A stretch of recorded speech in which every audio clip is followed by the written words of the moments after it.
அதிகப்படியான எம்எல்ஏக்களுடைய ஆதரவு இருந்தும் இன்னும் ஏன் ஆட்சி அமைக்க ஆளுநர் அழைப்பு விடுக்கப்படவில்லை என்பதை வலியுறுத்தி தற்போது அதிமுகவை சேர்ந்த மீன்வளத்துறை அமைச்சர் திரு ஜெயக்குமார் தெரிவித்திருக்கிறார், கண்டனம் தெரிவித்திருக்கிறார். அதனை இப்போது பார்க்கலாம்.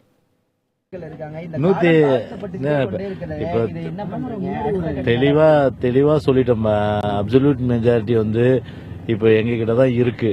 அதனால பாத்தீங்கன்னா கவர்னர் அழைக்கிறது தான் ஜனநாயகத்துடைய மாண்பு, மரபு, காலங்காலமாக போற்றி வரப்படுகின்ற சம்பிரதாயம் கூட. இதுல காலம் தாழ்த்துவது எந்த விதத்திலையும் ஒரு நியாயம் கிடையாது. ஜனநாயகத்துக்கு விரோதமான செயல் அது. அது ஜனநாயகத்தினுடைய ஒரு ஏற்றுக்கொள்ள முடியாத ஒன்று. வரலாற்றில் பார்த்தீங்கன்னா ஹிஸ்டாரிக்கலாக நாளைக்கு பார்த்தீங்கன்னா இந்த மாதிரி ஒரு நிகழ்வுன்னு சொல்லும்போது ஜனநாயகத்தினுடைய ஒரு கருப்பு நாள் என்று சொல்லக்கூடிய அளவுக்கு ஒரு கரைபிடியாத அளவுக்கு பார்த்தீங்கன்னா கவர்னர் இந்த விஷயத்தில் எங்களை கூப்பிடுறதா நியாயமானதாக இருக்கும். அதுதான் டெமோக்ராட்டிக்காகவும் இருக்கும், ஜனநாயக அடிப்படையில் இருக்கும். இப்போ அதிமுக பொதுச் செயலாளர் தினமும் இங்க வராங்க, இப்போ 3வது நாளா வந்துட்டு இருக்காங்க. இப்போ தினமும் இந்த சட்டமன்ற உறுப்பினர்களை என் குடும்ப உறுப்பினர்களை பார்க்க போறேன் அப்படின்னு சொல்றாங்க.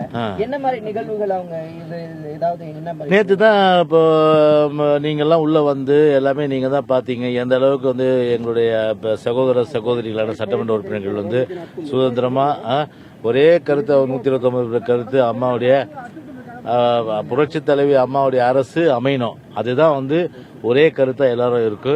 அதனால அது நிச்சயம் அமையும்.